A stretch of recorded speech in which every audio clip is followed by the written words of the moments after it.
আল্লাহ কত বড় দয়ালু দেখেন। আল্লাহ বলছেন, বান্দারে তোমার জীবনে শুধু আমি দেখতে চাই বড় বড় যে কবিরা গুনাহগুলো আছে সেই কবিরা গুনাহগুলো তোমার জীবন থেকে মাইনাস করে ফেলো। আমি তোমার ছোট ছোট গুনার দিকে নজর দেবই না, আমি তোমারে মাফ করে সম্মানজনক জান্নাত আমি তোমাকে দিয়ে দেব। তাহলে শর্ত হলো, সবচেয়ে বড় চ্যালেঞ্জ হলো কবিরা গুনাহগুলো ছাড়তে হবে। যারা কবিরা গুনাহগুলো বহাল রেখে যারা নফল নামাজ নিয়ে নফল পিছনে পাড়াপাড়ি করেন, তাদের অবস্থা হলো মাথায় টুপি দিয়া লুঙ্গি না পরার মতো। মাথায় টুপি দিয়ে কি লুঙ্গি না পরার মতো। টুপি আগে দরকার না লুঙ্গি আগে দরকার? কি আগে দরকার? লুঙ্গি আগে দরকার। আগে ফরজ।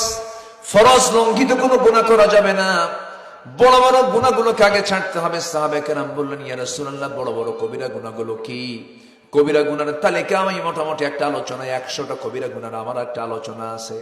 আমি আজকে এতগুলো লম্বা সময় পাবো না। তবে রাসূলকে প্রশ্ন করা হলো, আমার নবীজি বললেন, সাহাবী আলা উনাব্বিউকুম বিআকবারিল কাবাইর, আমি কি তোমাদেরকে বড় বড় কবিরা গুনার কথা বলবো নাকি?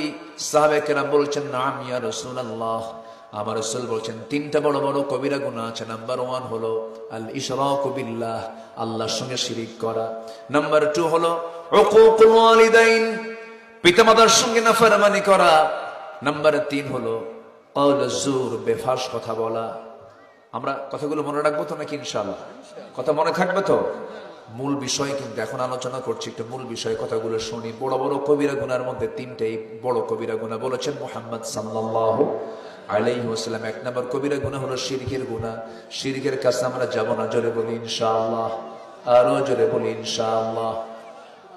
নাম্বার 2 হলো উকুকুল ওয়ালিদাইন, পিতামাতার সঙ্গে নাফরমানি করা, পিতামাতার সঙ্গে খারাপ আচরণ করা। এই কাজটা করা যাবে না, এই পাপের কাছে যাওয়া যাবে না, এই পাপ করব না আমরা।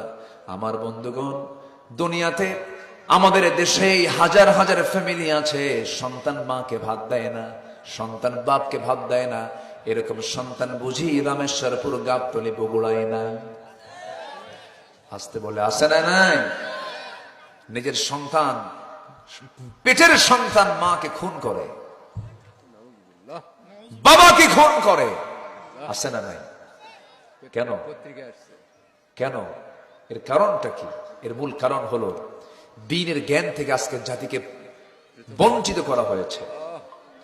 আজকে যদি আমার দেশে যদি প্রকৃত কোরআন শিক্ষার যদি চর্চা থাকতো, এডুকেশন, মিনিস্ট্রি অফ এডুকেশন থেকে জাতির অধিকাংশ নাগরিক তার কোরআন সহি করে পড়া শিখত, সেই চেষ্টা নাই।